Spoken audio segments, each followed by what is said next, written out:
Kita akan bersama-sama menerima kebenaran firman Tuhan.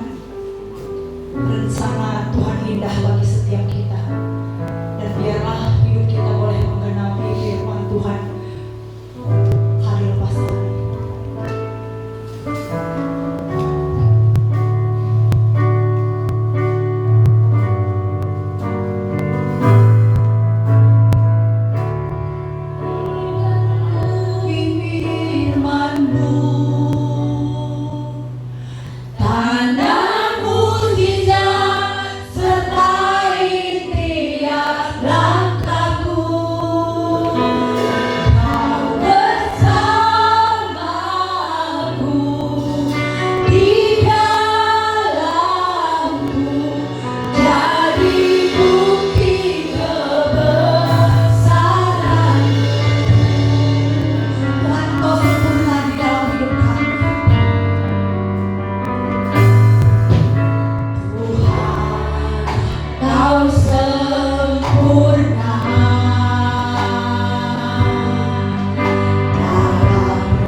Kebesaran Tuhan nyata kami boleh saksikan, dan hari ini sebagai rasa syukur kami di hadapan Tuhan, kami telah ada di sini dan kami hendak mendengarkan Engkau berbicara melalui hamba-Mu.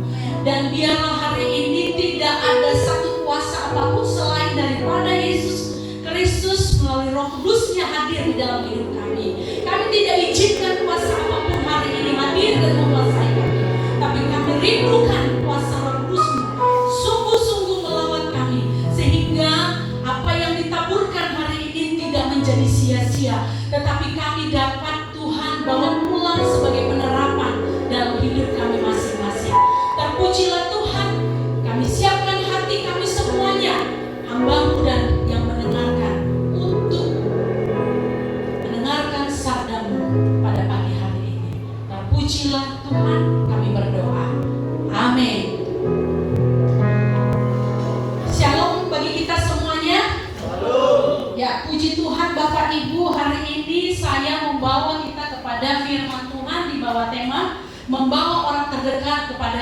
Yesus. Nah, kalau minggu yang lalu kita telah merayakan hari Pentakosta. Pentakosta ya, pada masa itu ditandai dengan turunnya Roh Kudus dalam bentuk lidah-lidah api dan berbahasa roh. Namun Bapak Ibu, esensi sesungguhnya dari Pentakosta adalah bahwa mereka menerima kuasa. Kalau kita melihat ya dari Kisah Para Rasul ayat 1, Kisah Para Rasul 1 ayat 8. Kalau Roh Kudus Tuhan dikatakan dicurahkan turun, maka engkau akan menerima kuasa, dikatakan. Jadi esensi daripada Pentakosta itu adalah mereka menerima kuasa. Berkuasa atas apa? Ayat selanjutnya atau kalimat selanjutnya dari Kisah Rasul pasal 1 ayat 8 itu adalah bersaksi. Mereka punya kuasa untuk bersaksi. Untuk apa? Untuk bersaksi. Nah, Bapak Ibu, kalau kita lihat ya bagaimana keadaan para rasul-rasul sebelum mereka ya mengalami pencurahan Roh Kudus. Sebelumnya mereka hanyalah orang-orang pecundang ya, yang selalu ngomongnya besar tapi menyangkal juga. Ya, mereka orang-orang yang penakut yang selalu yang berlindung di bawah ketiak Tuhan Yesus. Mereka tak berdaya, mereka ketakutan, mereka nggak punya nyali. Tetapi Bapak Ibu, ya Alkitab menyaksikan setelah peristiwa Pentakosta. Ingat, setelah peristiwa Pentakosta terjadi ya perubahan yang sangat signifikan, yang begitu jelas dalam hidup para rasul. Yang dulunya mereka itu adalah orang-orang penakut, tapi setelah pencurahan Roh Kudus, lihat Petrus, ya dia bisa membuat ribuan orang bertobat.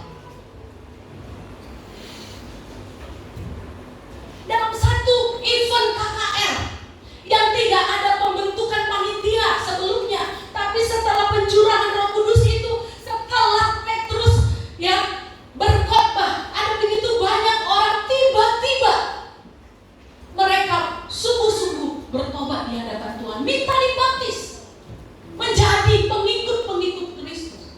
Bahkan Bapak Ibu, kita melihat bagaimana murid-murid yang tanpa takut, tanpa memperhitungkan nyawa mereka, karena mereka pergi ke berbagai tempat, mereka expand, mereka berekspansi ke berbagai tempat. Untuk apa Bapak Ibu?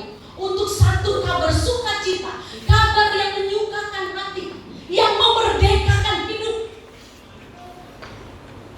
yaitu pemberitaan tentang kabar sukacita tentang Yesus Kristus. Bapak Ibu, demi keselamatan banyak jiwa-jiwa, mereka tidak takut bahaya. Saya tidak perlu bahas ini lagi satu persatu, tapi kita mengetahui setelah peristiwa Pentakosta banyak perubahan terjadi dalam hidup para rasul. Bapak Ibu yang dikasihi oleh Tuhan, kesaksian hidup dan berita keselamatan yang mereka sebarkan kepada banyak orang, dan akhirnya sampai juga kepada kita hari ini. Itu sebabnya Bapak Ibu, kita bersyukur ya dapat bertemu dan mengenal Tuhan Yesus Kristus. Kalau hari ini kita menjadi orang Kristen, kalau hari ini kita menjadi pengikut Kristus, kita patut bersyukur. Karena apa Bapak Ibu? Kalau kita hari ini ya menjadi orang Kristen, karena ada orang-orang, catat baik-baik ya, karena ada orang-orang yang bersaksi dan rela mendedikasikan diri memberitakan kabar keselamatan kepada kita. Coba ingat-ingat, siapa yang membawa kita datang kepada Tuhan? Saya ada begitu banyak, tapi yang pertama yang bawa saya kepada Tuhan adalah kakak-kakak rohani saya yang bernama Kak Irma Berutu. Itulah orang pertama yang membawa saya, memperkenalkan saya, yang datang menghampiri saya, menemui saya, mendoakan saya, untuk akhirnya saya bisa bertemu dengan Tuhan Yesus, mengenal Tuhan Yesus, dari hari ke hari. Lalu ditambah lagi dengan yang lain-lain. Ada banyak orang yang berkontribusi dalam hidup saya sehingga saya boleh mengenal Tuhan. Dan kita patut bersyukur Bapak Ibu. Dari rasul-rasul sampai akhirnya hari ini, ya, kabar itu tidak putus. Seperti rantai yang terus terhubung dari satu orang masuk ke orang lainnya lagi, dari orang itu tiba kepada kita. Ya, seperti rantai-rantai. Pemberitaan itu akhirnya tiba dalam hidup kita sehingga kita bisa mengenal Tuhan. Nah, Bapak Ibu, oleh karena itu ya, hari ini kita memaknai Pentakosta itu bukan lagi sebuah fenomena di mana kita harapkan pencurahan Roh Kudus, terjadi mukjizat, yang miskin menjadi kaya, yang sembuh, yang sakit menjadi sembuh. Ya. Yang sakit menjadi sembuh. Bukan itu lagi Bapak Ibu, sebab bukan itu esensi sesungguhnya dari Pentakosta. Bukan yang bersifat fenomena. Walaupun itu kita butuhkan, tetapi Bapak Ibu, Pentakosta sebagai momentum bagi kita untuk berani bersaksi. Amin. Pentakosta sebagai kesempatan bagi kita untuk bersaksi. Pentakosta membawa orang kepada Kristus. Bagaimana kita melakukannya, memulainya, yaitu mulailah dari orang yang terdekat. Makanya tadi saya bilang tema yang saya berikan hari ini membawa orang terdekat kepada Yesus. Bapak Ibu, amanat agung. Ya, ini ayat klasik yang semua orang Kristen pasti tahu. Anak-anak pun tahu. Ya. Matius 28 ayat 19 sampai 20. Itu amanat agung yang ditujukan bukan untuk pendeta saja. Bukan untuk para pelayan saja. Bukan untuk para aktivis saja. Tapi amanat agung ini berlaku bagi semua orang yang percaya dan sudah diselamatkan. Siapa di sini yang sudah percaya dan diselamatkan? Hanya 30%, 70% lagi belum tahu. Siapa di sini yang sudah percaya dan diselamatkan? Amin. Bapak Ibu, tugas ini, panggilan ini datang untuk kita yang sudah percaya. Nah, kalau belum percaya ya memang sulit. Pasti ada banyak alasan. Mulai alasan yang masuk akal sampai tidak masuk akal. Mengada-ada gitu ya. Saya pernah bilang, ayo kita menginjili, ayo layani keluargamu, ayo layani tetanggamu. Jawabannya apa? Kalau sempat aku yang layani, aku bawa orang ke gereja, bisa runtuhlah dunia ini. Nah, itu masuk. Itu alasan yang mengada-ada saya rasa. Ya kan, untuk menutupi keengganannya untuk menginjili atau melayani orang. Bapak Ibu, ya, ini adalah panggilan bagi setiap kita yang sudah percaya dan diselamatkan. Pergilah jadikanlah semua bangsa muridku, katanya. Jadi kita ini diutus ke tengah-tengah dunia, ya, pergi ke tengah-tengah dunia untuk bersaksi kepada mereka supaya mereka diselamatkan. Bagaimana mungkin orang bisa datang kepada Tuhan kalau tidak ada orang yang datang menyampaikan? Tentu harus ada orang yang datang memberikan informasi. Bapak Ibu, menurut survei, orang-orang yang ada di gereja itu hanya 30% saja yang datang dengan sendirinya tanpa ada orang yang mengajak. Tapi 70% ya, orang yang ada di gereja itu didahului dengan apa? Dengan adanya orang yang mengajar dia, yang melayani dia, sehingga dia mau menginjakkan kaki di gereja. Jadi sangat penting Bapak Ibu, kehadiran kita orang percaya yang telah diselamatkan ini untuk hadir, untuk pergi. Jadi pesan ini ditujukan kepada orang-orang yang sudah percaya. Tadi semua yang ada di sini angkat tangan. Ya, artinya kita mengakui bahwa kita sudah orang yang percaya, kita adalah orang yang sudah diselamatkan, dan tugas ini adalah bagian kita semuanya. Amin. Ya, Bapak Ibu, mungkin kita berpikir sangat sulit, apalagi ya kalau sudah berhadapan dengan orang-orang yang sulit, ya kan? Mau mati rasanya, bukan hanya badan, hati ini, badan ini kalau bisa mau mati rasanya gitu ya, menghadapi orang-orang yang sulit. Tapi Bapak Ibu, hari ini saya tidak mau mempersulit kita untuk panggilan daripada Tuhan, ajakan daripada Tuhan untuk pergi bersaksi. Nah, hari ini kita mau belajar dari hal yang sederhana, yaitu membawa orang terdekat kepada Yesus.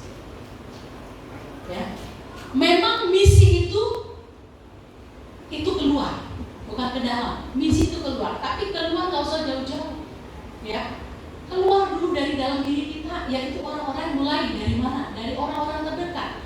Kalau Tuhan mengatakan, ya, mereka disuruh untuk bersaksi, dimulai dari mana? Dimulai dari lingkungan yang terdekat, Yerusalem, baru Yudea dan Samaria, dan ke ujung dunia. Jadi untuk bersaksi ini tidak usah dipikirkan terlalu berat, sehingga karena kita terlalu berat memikirkannya, akhirnya tidak ada action-actionnya. Nah, mulailah dari orang yang paling dekat, terdekat, yaitu keluarga kita. Dari Yerusalem, Yudea, Samaria, baru ke ujung-ujung bumi. Mulai dari keluarga kita, tetangga kita, sahabat kita, hubungan kita. Ya, jangan tetangga kita dulu, baru keluarga kita. Itu udah kebalik. Itu kan mudah ya? Mudah nggak? Melaksanakan amanat agung Tuhan ini mudah nggak? Enggak. Mudah lah. Kita nggak usah pergi dulu jauh-jauh keluar sana. Nah, Bapak Ibu yang dikasih oleh Tuhan, ajakan ini sangat simpel dan gampang kita lakukan. Seperti yang saya katakan hari ini, bahwa itu semudah kita membuka mata dan kita melihat orang-orang yang kita kasihi ada di depan kita, dan seperti itulah cara kita juga ya menyampaikan. Mudah nggak melihat orang di samping kita? Mudah. Semudah itu juga kita bisa sampaikan pesan itu kepada mereka, asal kita mau buka mulut untuk menyatakan kabar sukacita, untuk menyatakan kebaikan Tuhan dalam hidup mereka. Tidak susah, tapi kadang kita enggak. Nah, Bapak Ibu yang dikasihi oleh Tuhan,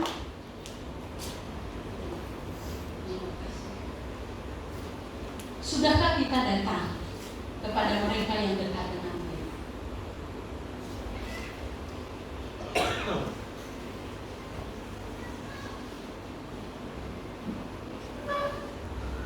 Siapa yang dekat dengan kita? Coba lihat pasangan kita di samping, ada nggak sekarang? Yang sudah berkeluarga, lihat ada nggak di situ? Anak kita ada nggak di sini?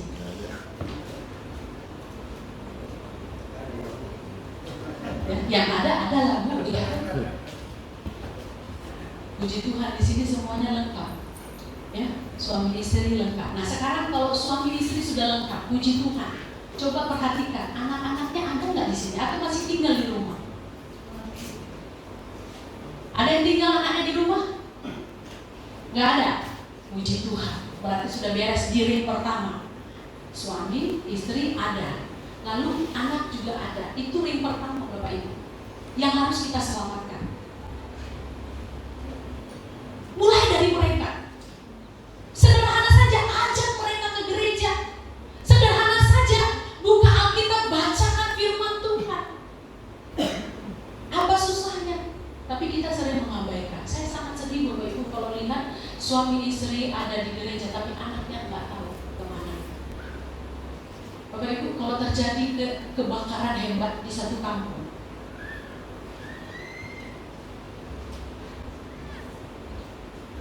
lalu salah satunya itu rumah kita, dan kita tahu di dalam rumah itu ada keluarga kita, dan semuanya lengkap ada di rumah. Mereka sedang berteriak, mereka sedang dalam bahaya. Nah, Bapak Ibu, waktu kita melihat hal itu, apa yang kita lakukan? kita nggak segera melakukan pertolongan. Kita nggak peduli orang lain mau mati, yang penting keluargaku dulu, betul nggak? Keluargaku keselamatkan, setelah keluargaku keselamatkan, baru aku lihat orang lain yang perlu mungkin dibantu. Apakah kita misalnya di dalam satu keluarga itu kita selamatkan ibunya, anak-anak ada juga di situ. Udah cukup nggak istriku nanti bisa melahirkan kembali, mati aja semua anakku di situ. Ada nggak pikiran semacam itu? Tentu tidak. Kita nggak memilih-milih orang yang ada di rumah kita. Kita ingin semua orang yang ada di rumah kita itu selamat. Tidak ada yang kita inginkan mereka tertinggal, terbakar, mengalami bahaya di dalam rumah itu. Kita rindukan semua bisa kita selamatkan. Nah, Bapak Ibu, ketika kita sudah selamat, kita sudah ada di dalam hadirat Tuhan, kita sudah menjadi miliknya Tuhan, kita juga harus peduli dengan orang-orang yang ada di rumah kita. Itu dulu ring pertama. Suami kita, istri kita, anak-anak kita, pastikan mereka mengikuti seperti yang kita lakukan, mengikuti teladan Yesus, menerima Yesus, percaya Yesus, ikut Yesus, betul-betul militan dengan Tuhan Yesus. Pastikan Bapak Ibu. Jadi jangan sampai kita merasa bahwa sudahlah, yang penting aku sudah selamat, yang penting aku sudah percaya Yesus mengenai mereka, ya sudahlah biar itu urusan masing-masing. Toh juga ke surga nggak boncengan, ke surga masing-masing memang betul. Tapi kita dikasih tugas sama Tuhan Bapak Ibu, ini dia masalahnya. Kita diberi tugas untuk Tuhan, bawa pergi.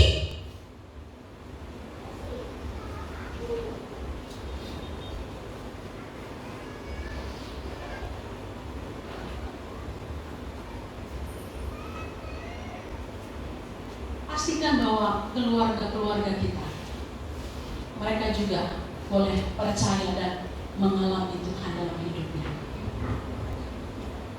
Jangan cukup puas kita sendiri yang sudah selamat, kita sudah ada di gereja. Pastikan anak-anak kita.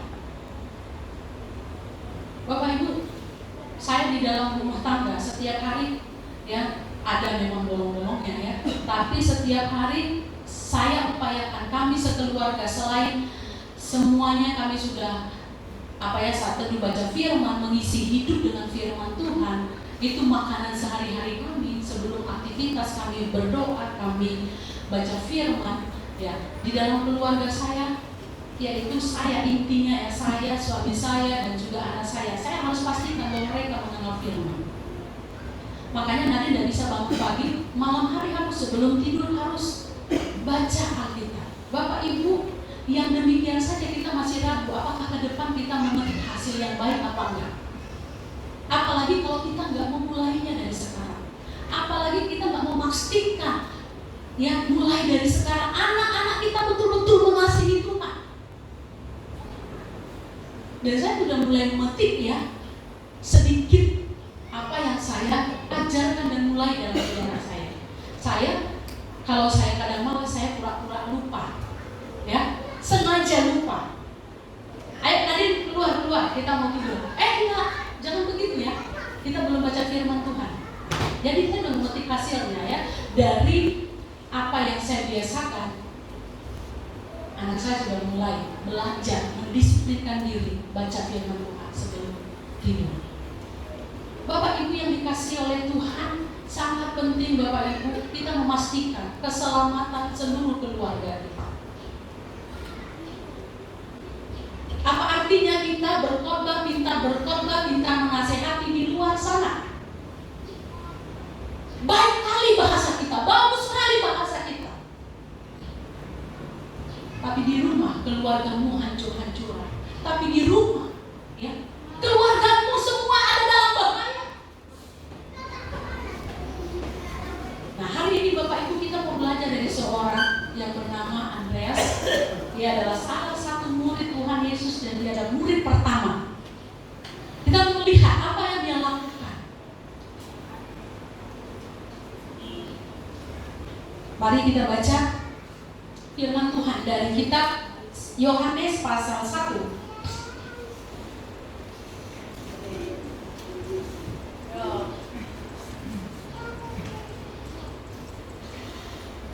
Yohanes pasal 1 ayatnya yang ke-35 sampai ayatnya ke-42. Demikian firman Tuhan. Murid-murid Yesus yang pertama. Pada keesokan harinya Yohanes berdiri di situ pula dengan 2 orang muridnya. Dan ketika ia melihat Yesus lewat, ia berkata, "Lihatlah anak domba Allah." Kedua murid itu mendengar apa yang dikatakannya itu, lalu mereka pergi mengikuti Yesus. Tetapi Yesus menoleh ke belakang dan melihat bahwa mereka mengikuti dia, lalu berkata kepada mereka, "Apakah yang kamu cari?" Kata mereka kepadanya, "Rabi," artinya guru, "di manakah engkau tinggal?" Ia berkata kepada mereka, "Marilah dan kamu akan melihatnya." Mereka pun datang dan melihat di mana ia tinggal, dan hari itu mereka tinggal bersama-sama dengan dia.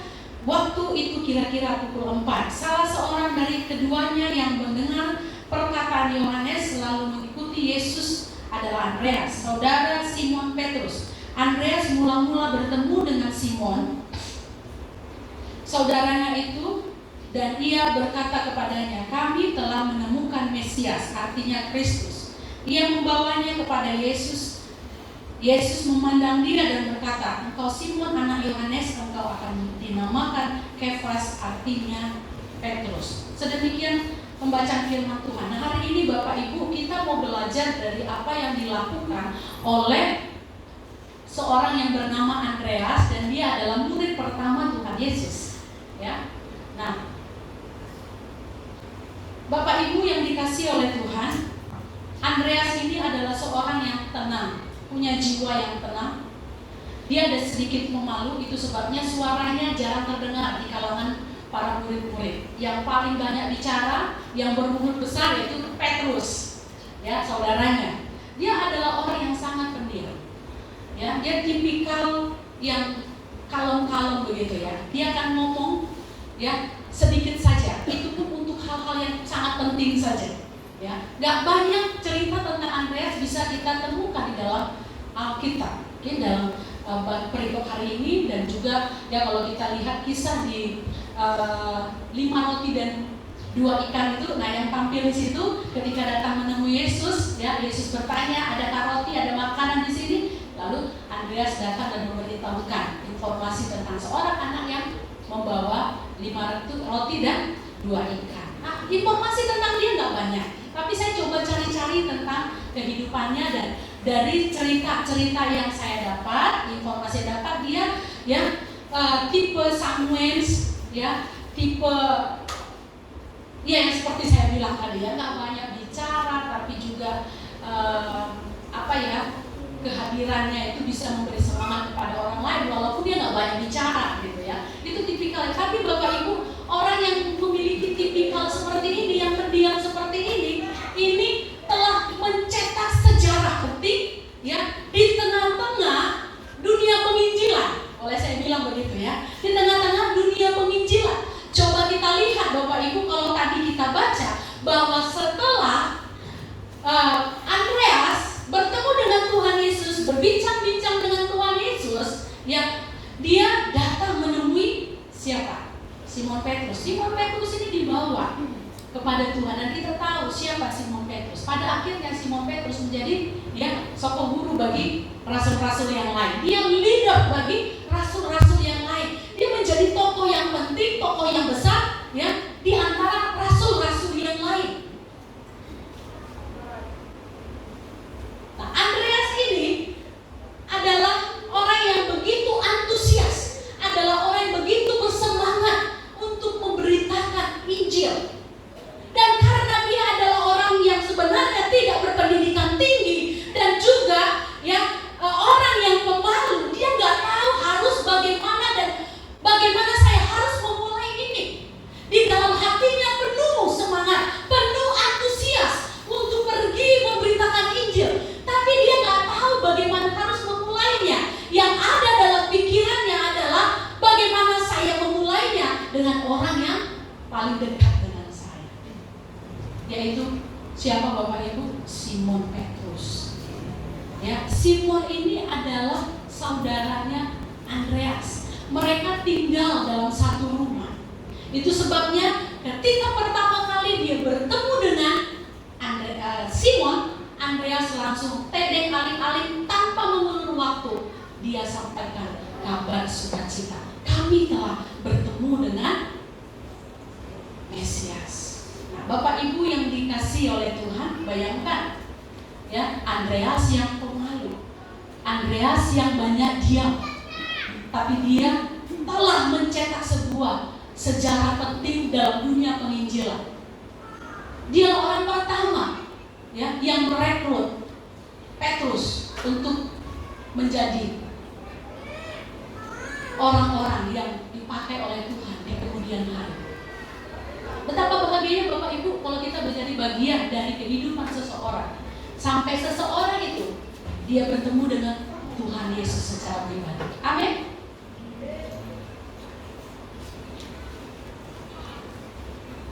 Itu kebahagiaan Bapak Ibu yang gak bisa dibayar dengan apapun.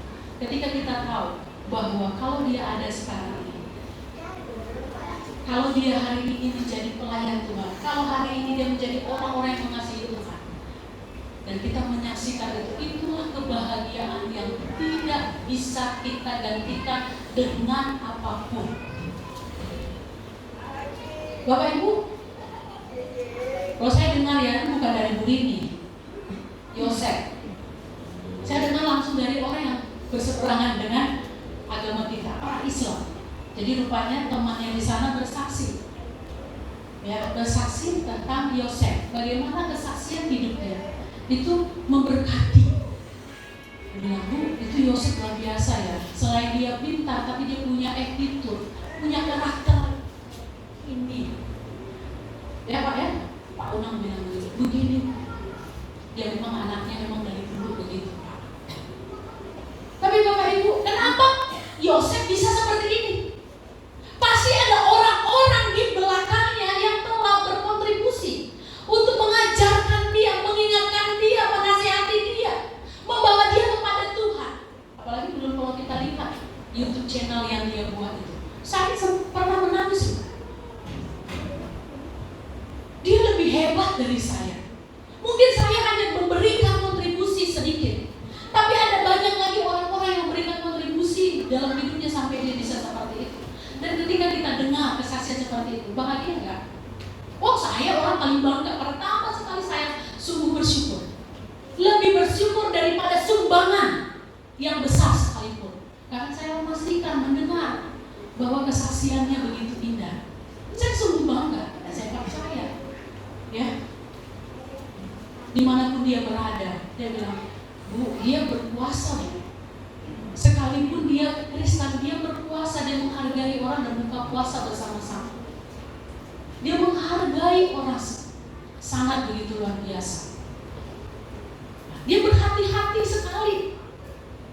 Kenapa bisa muncul seperti itu? Karena ada orang-orang yang mendedikasikan hidupnya, mentornya, orang tuanya, penderitanya, ya, kakak-kakak rohaninya, atau siapapun yang pernah dia sungguh-sungguh dengarkan dan dia terima sungguh-sungguh.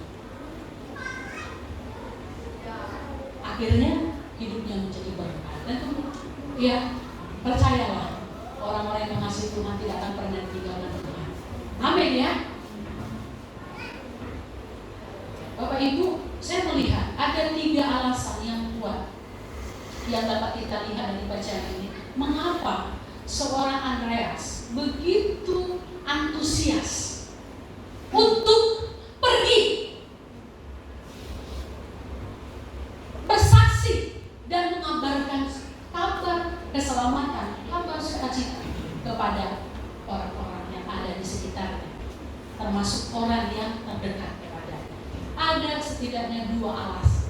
Alasan yang pertama, Bapak Ibu, Andreas percaya bahwa Yesus adalah pribadi yang berharga untuk dikenal dan diperkenalkan. Ini Bapak Ibu, titik pertama. Kenapa seorang Andreas begitu antusias untuk bersaksi dan memperkenalkan kabar sukacita kepada orang-orang, termasuk ya orang terdekatnya? Karena dia berpikir bahwa Yesus adalah pribadi yang begitu berharga untuk dikenal dan diperkenalkan. Nah Bapak Ibu, Andreas ini sebenarnya adalah murid dari Yohanes Pembaptis. Tapi ketika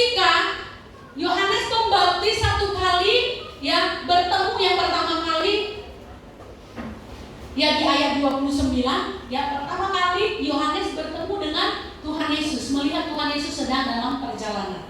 Nah, yang kedua yang ayat yang kita bacakan pada ayat 35 tadi, ya Yohanes melihat lagi Tuhan Yesus di depan mereka sedang melakukan perjalanan. Nah, pada dua perjalanan yang diperhadapkan di depan Yohanes Pembaptis ini, Yohanes mengungkapkan, lihat itu anak domba Allah. Dua kali kalimat ini diungkapkan. Nah, Andreas menangkap ini sesuatu yang sangat serius. Sebelum Tuhan Yesus tampil, Yohanes ini sudah punya nama besar. Yohanes Pembaptis ini sudah disegani. Dia adalah seorang yang terus dikejar-kejar. Dia seorang, katakanlah pengkhotbah, karena dia adalah orang yang berseru-seru pada gurun. Kemana-mana dia terus berorasi, berkhotbah. Nah, Bapak Ibu, ini Yohanes adalah orang yang dalam pandangan Andreas sudah punya kualitas yang bagus. Tapi ketika bertemu dengan Tuhan Yesus, Yohanes bilang, itu dia, ya, anak domba Allah. Dua kali dalam benaknya Andreas itu mulai berpikir, kenapa ini guru yang saya anggap tinggi, yang saya anggap hebat, mengungkapkan orang yang di depan itu adalah anak domba Allah. Berarti ada sesuatu yang bernilai dalam diri orang itu sampai guruku pun sendiri, ya, Yohanes Pembaptis ini mengakui dua kali, Bapak Ibu. Dua kali dia mengatakan, lihatlah anak domba Allah yang menghapus dosa dunia.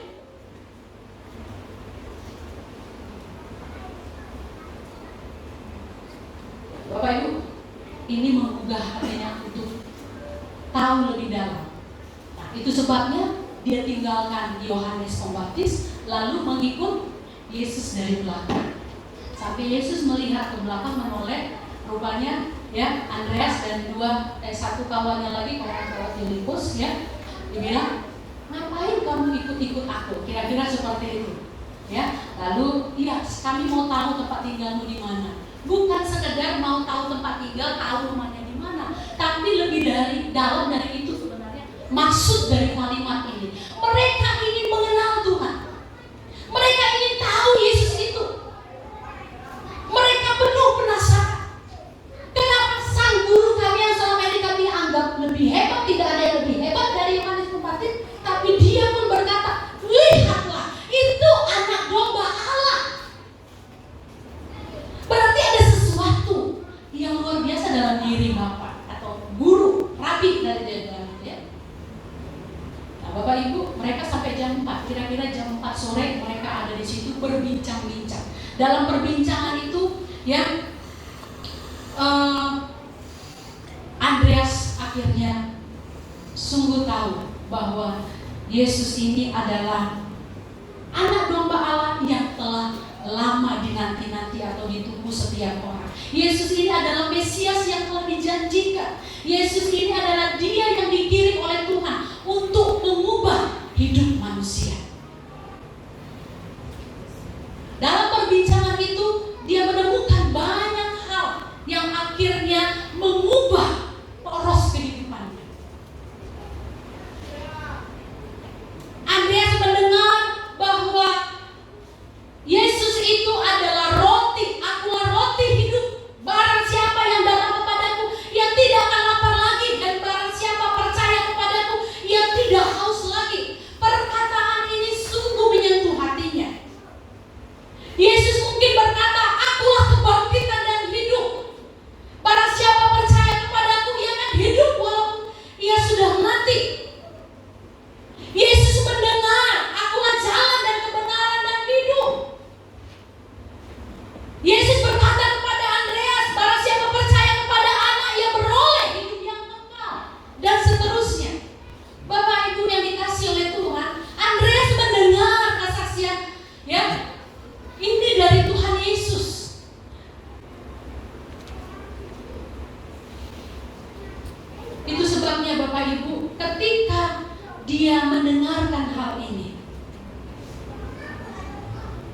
hatinya begitu luar biasa, meluap dengan bukan hanya rasa syukur, tapi dorongan. Ya, ada dorongan yang begitu kuat sampai dia nggak bisa hentikan. Kamu harus pergi. Hari ini juga kamu harus pergi.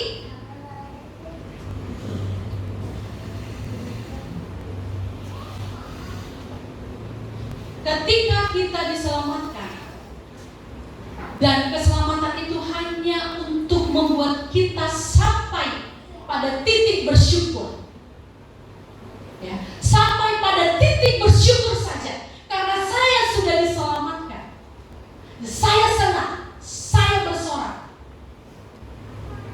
Saudara belum melaksanakan apa yang dikatakan oleh Tuhan.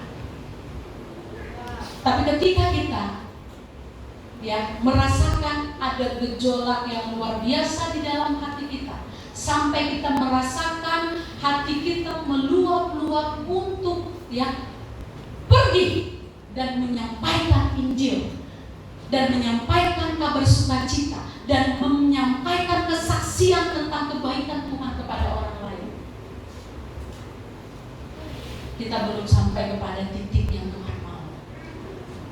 Nah, Bapak Ibu, Andreas menganggap bahwa dia layak untuk dikenal. Tapi bukan hanya berhenti sampai dikenal, tapi Andreas tahu bahwa ada sesuatu yang begitu lebih penting lagi, yaitu apa? Selain dia sudah mengenal Tuhan, yaitu dia harus menyampaikan ini kepada orang lain juga.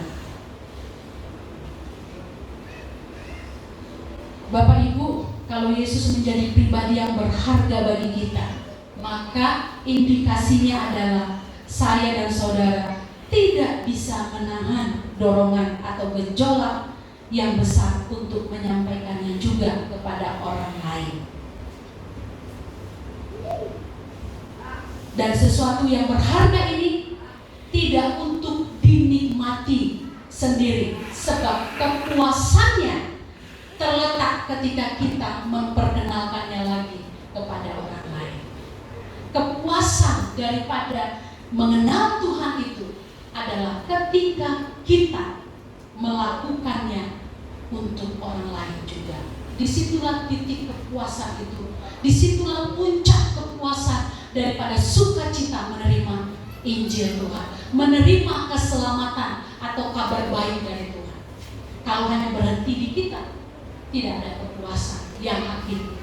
Tapi ketika kita melanjutkannya kepada orang lain, seperti Andreas, ketika dia pergi setelah berbincang-bincang dengan Tuhan Yesus, dia bertemu pertama kali dengan Simon. Bapak Ibu, dia langsung sampaikan, Simon, kami telah bertemu dengan Mesias, yang artinya Kristus. Kami telah bertemu dengan Mesias. Nah, Simon tidak perlu lagi dijelaskan apa itu Mesias, karena Simon tahu betul siapa Mesias itu, tapi dia belum bertemu. Oleh sebab itu, ketika Andreas datang, dia katakan, Simon, kami telah bertemu dengan Mesias. Bapak Ibu, berhargakah Tuhan Yesus dalam hidup kita? Kalau kita mengakui bahwa Yesus berharga dalam hidup kita, maka kita tidak akan bisa diam, Bapak Ibu. Kita akan ajak orang lain. Dan ajakan yang pertama dalam ring pertama adalah orang yang terdekat dengan kita, dan itu yang paling mudah, Bapak Ibu, untuk kita lakukan. Maukah kita datang kepada mereka, datang kepada suamimu, datang kepada istrimu, datang kepada anak-anakmu, datang kepada saudara-saudaramu. Jangan tutup mulut. Perkenalkan dia. Kalau memang Yesus itu sungguh berharga, dia adalah sosok yang penting dalam hidup kita. Bapak Ibu, pastikan kita juga lakukan itu kepada orang lain. Kecuali kalau kita menganggap bahwa Yesus itu tidak berharga, kita nggak punya selera apapun. Bagaimana kita mau menyampaikan? Kita sendiri nggak menganggap itu penting. Kita nggak menganggap itu sesuatu yang berharga. Tapi kalau kita menganggap bahwa Yesus itu begitu berharga, maka kita akan lakukan dengan penuh semangat untuk mengajari orang. Betul? Kenapa orang bisa banting tulang siang malam cari duit? Karena dianggap duit itu berharga. Sehingga apapun diupayakan untuk duit itu. Bisakah kita menganggap Yesus itu lebih daripada uang? Kalau kita anggap bahwa Yesus lebih berharga dari apapun, Bapak Ibu, kita nggak mengabaikan pertemuan ibadah. Tidak ada alasan dalam beribadah. Seperti tadi Kuliah bilang, kalau ada semangat yang luar biasa dan menganggap bahwa ibadah itu bertemu dengan Tuhan dan Tuhan itu lebih berharga dari apapun, bangun jam 4, nggak ada alasan Bapak Ibu.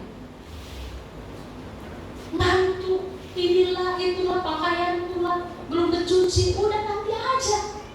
Pakaianmu nggak lebih berharga daripada Tuhan Yesus. Makananmu dan lebih berharga dari Tuhan Yesus.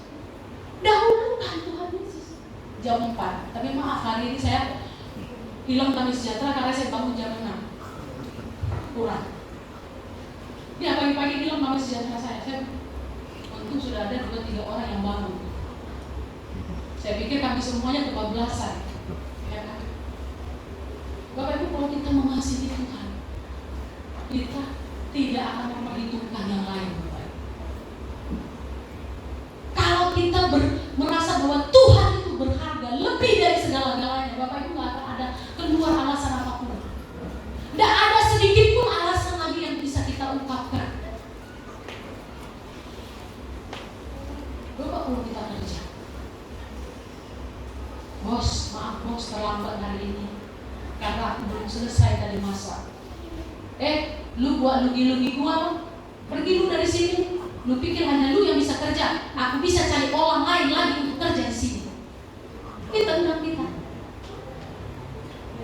Dan kita takut juga, ya, nanti kehilangan pekerjaan.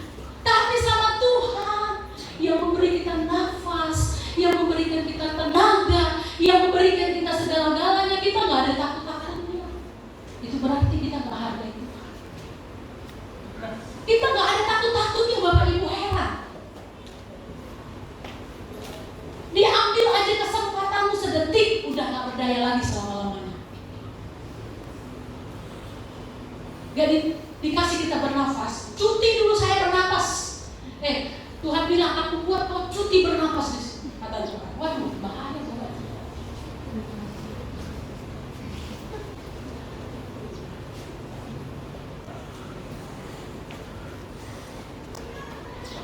Jadikan Tuhan Yesus berharga. Satu-satunya pribadi yang sangat berharga dari yang lain. Nah, kalau Yesus berharga bagi kita, kita akan dedikasikan kehidupan kita untuk senantiasa memuliakan Tuhan. Yaitu apa? Kita bawa keluarga kita kepada Tuhan. Perkenalkan Kristus kepada Tuhan. Kalau anak kita bandel, kita bilang, "Nak, Tuhan Yesus baik mengasihimu." Doakan. Enggak juga berubah, doakan lagi. Enggak juga berubah, doakan lagi. Enggak juga berubah, baru tampar. Enggak, ini enggak ya, hanya goyang. Artinya ya, kita jangan bosan-bosan. Terus aja.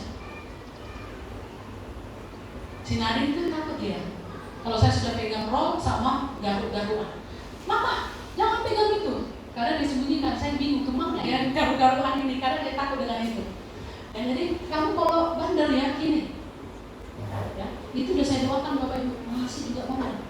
Tapi saya nggak berhenti, namanya saya sayang, saya nggak mau dia tertinggal di neraka nantinya. Saya mau pastikan dia juga ada bersama dengan kami di surga. Bukan sok pede saya sudah masuk surga. Firman Tuhan bilang barang siapa yang percaya engkau akan diselamatkan. Engkau dan seisi keluargamu, dan saya ingin memastikan suami saya, anak saya, keluarga saya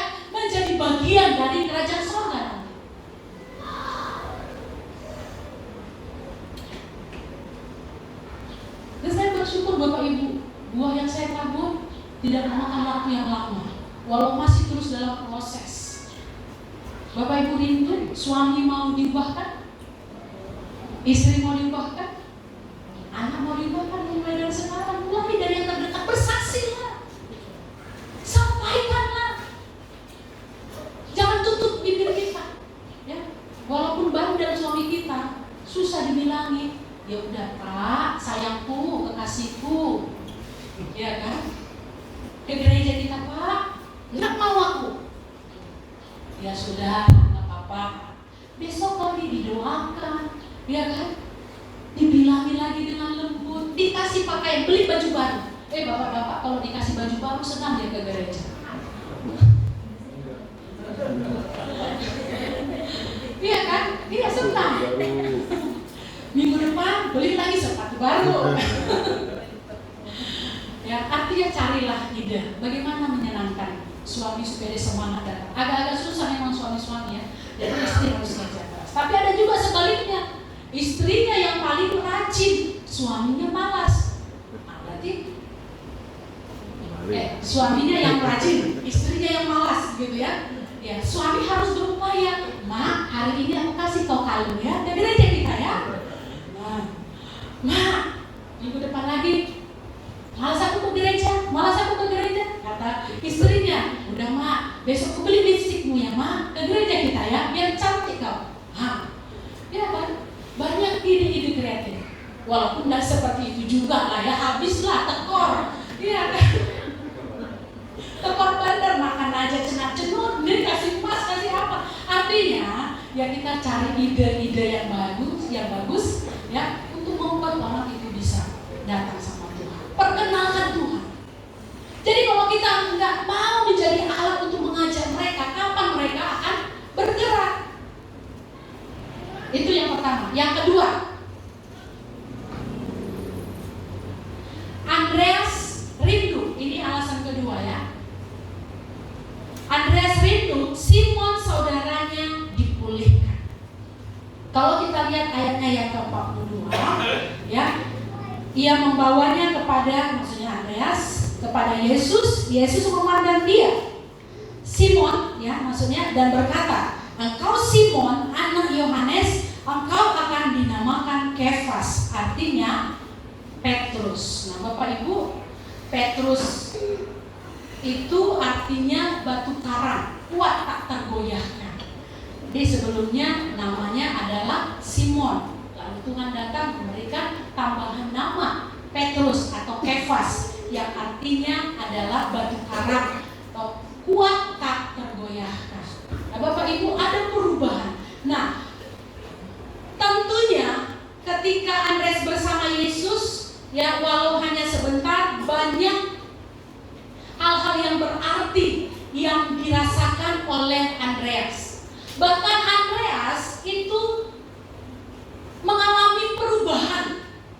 Perubahannya bukan berkenaan dengan karakternya, karena karakternya saya pasti sudah bagus. Karena dia dipimpin atau dididik oleh seorang yang bernama Yohanes Pembaptis. Ini guru yang tidak aling-aling, ini guru yang keras, ngomong apa adanya tentang berita firman Tuhan, semuanya tentang karakter pasti dikupas habis. Sehingga Andreas ini sungguh-sungguh sudah beres mungkin dalam hal itu.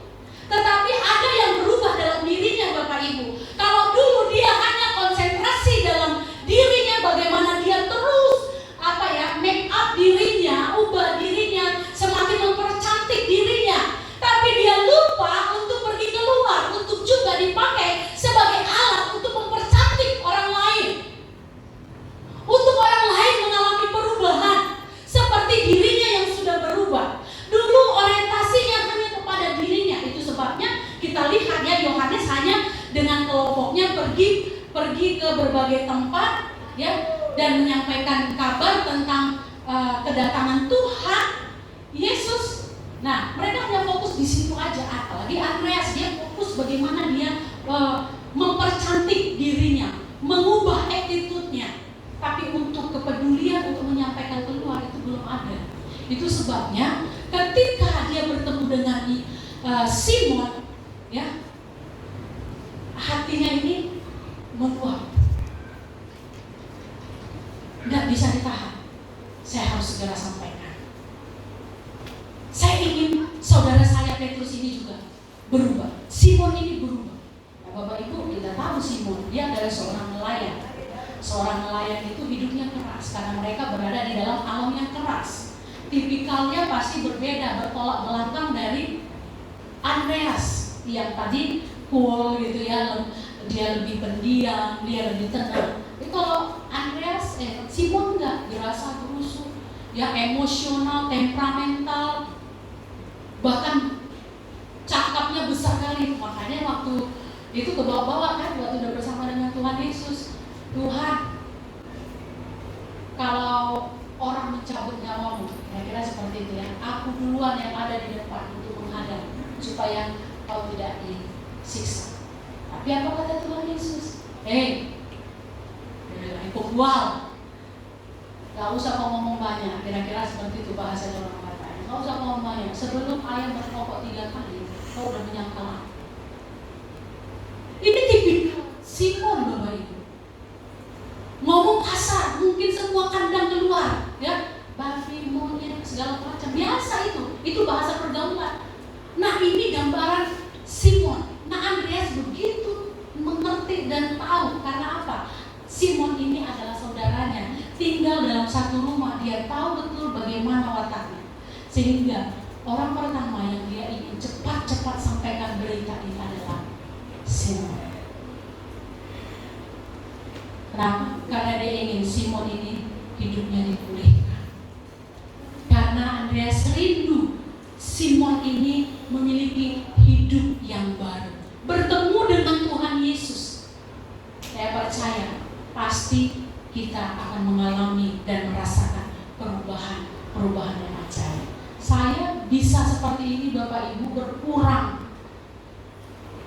watak keras saya, kasar saya. Ini karena Kristus. Kalau nggak saya bertemu dengan Tuhan Yesus, Bapak Ibu nggak akan lihat saya seperti sekarang. Ini udah lumayan, betul ya Bu? Ibu Ida yang sekarang ini udah jauh lebih lumayan, lebih cool. Kalau dulu, waduh, ya Belena kasar. Itu pun udah bertemu dengan Tuhan Yesus. Tapi Bapak Ibu, itulah indahnya. Ketika kita bertemu dengan Tuhan Yesus, saya percaya perubahan ajaib pasti terjadi. Itulah yang mendorong Andreas datang segera, bawa Simon datang bertemu dengan Tuhan Yesus supaya Simon diubahkan. Dan memang betul pada ayat 42 kita lihat bahwa Tuhan mengubahkan Simon. Bukan hanya namanya, tapi saya percaya berikut dengan karakter yang diubahkan oleh Tuhan. Ada satu buku nama Yesus yang bersuara, saya senang dengan lagu itu ya. Lagunya seperti ini. Perubahan ajaib jadilah padaku, sejak Yesus aku terima, sukacita di hatiku melimpah. Sejak aku terima Yesus, sejak kita bertemu dan terima Yesus, mengalami Yesus, saya percaya perubahan ajaib itu akan terjadi. Dan bagaimana? Kok itu tiap hari ke gereja tapi gak ada perubahan? Berarti dia belum bertemu dengan Tuhan Yesus. Ngakunya aja bertemu dengan Tuhan Yesus. Orang yang telah bertemu dengan Tuhan Yesus, saya percaya perubahan demi perubahan akan terjadi dalam dirinya. Amin? Nah Bapak Ibu, saya gak mau ngangkat-ngangkat seseorang, tapi ini perlu jadi masukan atau inspirasi. Contohnya saja Bapak Ibu. Nah, jadi Pak Manurung kemarin doa di konser. Ini pertama kali ya Pak. Pengalaman pertama berdoa di depan banyak orang. Selama ini selalu dialihkan kepada ibu atau siapa saja lah, gitu ya. Tapi kemarin bisa berdoa di depan kami dan doanya nggak kebayang Bapak Ibu. Indahnya itu nggak kebayang. Bisa nggak kita sebelumnya membayangkan bahwa Pak Manurung bisa mengungkapkan kalimat seindah itu dalam doa? Bukankah indahnya doa itu diterima Tuhan? Tapi saya melihat bahwa inilah perubahan itu. Dari yang dulu saya tahu ya Pak, nggak apa-apa ya Pak, dulu bagaimana keluarga ditentang, jangan pergi. Udahlah di gereja aja kok tinggal. Ya Bu, di gereja aja kok tinggal, makan tidur di sana, udah nggak usah pulang lagi. Tapi sekarang Pak Manurung setelah bertemu dengan Tuhan Yesus, walaupun mungkin perubahan tidak terlalu signifikan, tapi kita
yang kau kasih hari-hari ini, doakan dia.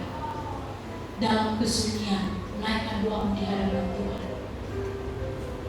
Sampai Tuhan berkarya dalam hidup orang itu. Sampai dia bertemu dengan Juru Selamatnya.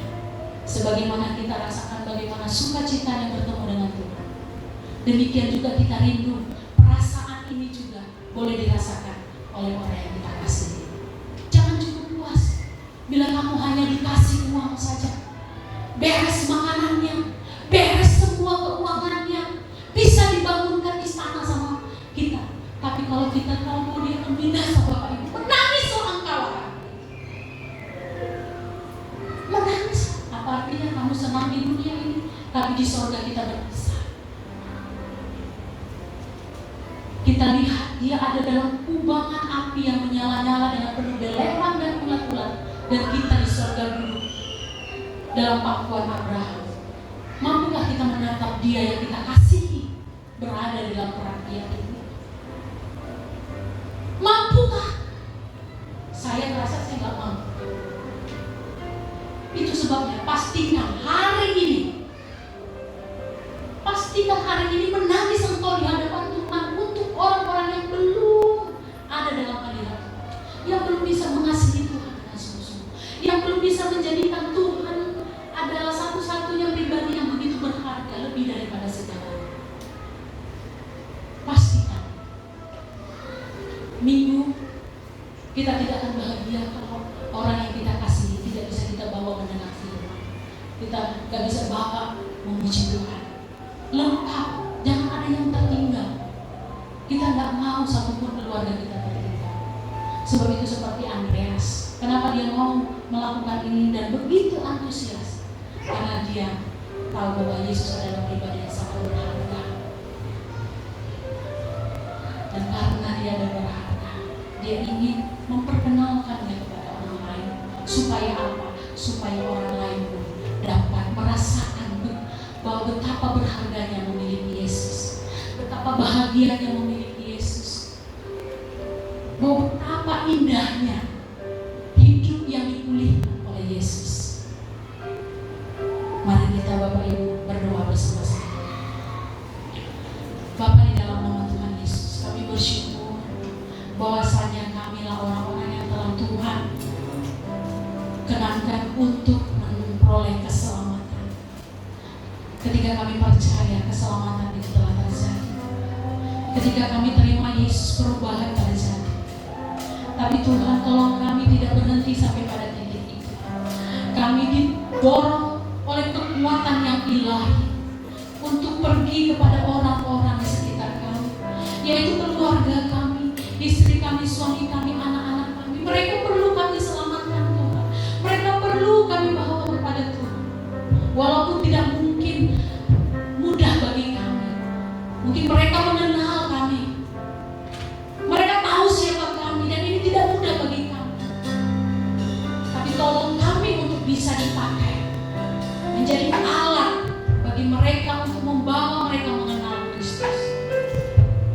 Pimpin bibir kami, pimpin pengetahuan kami, dan juga kehidupan kami. Ketika kami memberitakan firman, maka Tuhan, kami juga sedang melatih diri kami melakukan seperti yang kami sampaikan. Karena tidak mungkin kami dapat diterima kalau kami sendiri Tuhan tidak melakukan firman. Sebab itu tolong kami semuanya yang hari ini mendengarkan firman, supaya firman ini Tuhan seperti Andreas ketika dia duduk bersama dengan Tuhan Yesus, mendengarkan Tuhan berbicara, sungguh hatinya dilawat oleh Tuhan.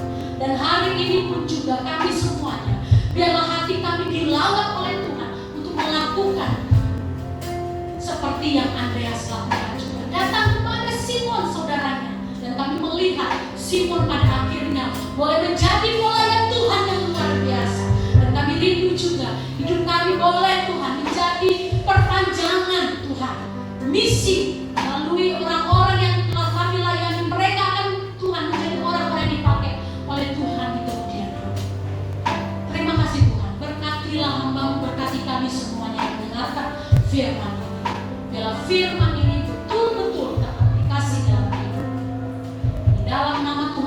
Kristus.